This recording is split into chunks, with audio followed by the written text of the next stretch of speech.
hvem der rykker op og ned. I Vildbjerg går man stadig og håber på en plads i Danmarksserien i næste sæson. Vildbjerg er så tæt på, at de kan føle boblerne for oprykningschampagnen kilde i næsen. Men i dag skal hjemmeholdet besejre Struer for at holde fast i drømmene. Vildbjerg er gult, indlæg for højre, og det går planmæssigt 1-0 efter et kvarterspil. Der, hele tiden! Struer er midt i rækken, har ikke noget at spille for. Det har Vildbjerg til gengæld. Rasmus Andreasen på solotur. Bolden ender hos Ole Madsen. Og 2-0. Så er den kamp afgjort.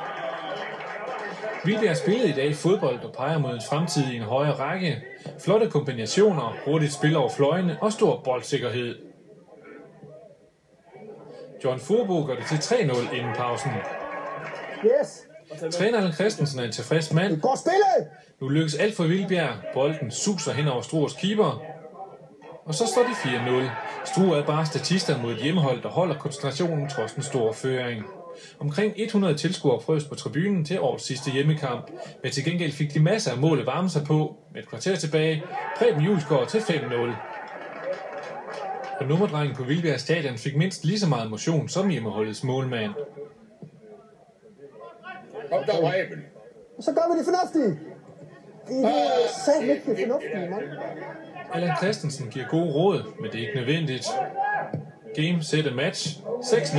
Vildbjerg er tæt på kvalifikationsrækken, men det hele afgøres i sidste spillerunde. Det var point på udebane mod nedrykningsdømte Herning KFUM. En kamp, der trods Hernings dårlige placering godt kunne blive svær.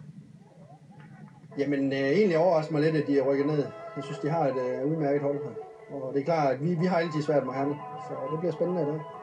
Herning chok startede med et hurtigt mål, men oprykningsaspiranterne fra Vildbjerg sætter sig planmæssigt på kampen og svarer hurtigt igen. God stikning til Brian Wang. Han bliver pareret, men Ole Madsen er klar på riposten. 1-1. Herning havde deres muligheder i første halvleg. Her er et godt indlæg fra Theis Christensen, men ingen gider sætte indersiden på inden foran mål. Som halvlegen skred frem, satte Vildbjerg sig på kampen. Først kommer chancen til Preben Julesgaard. Derefter kvik kombinationsspil og et godt træk. John Furbo bringer Vildbjerg foran 2-1. Anden halvleg pludselig viser et anonymt Herninghold tænder, men det er sidenettet, som bolden havner i. Så er der 15 minutter tilbage. Lidt heldig ender bolden hos Lars Simonsen. 3-1 til Vildbjerg.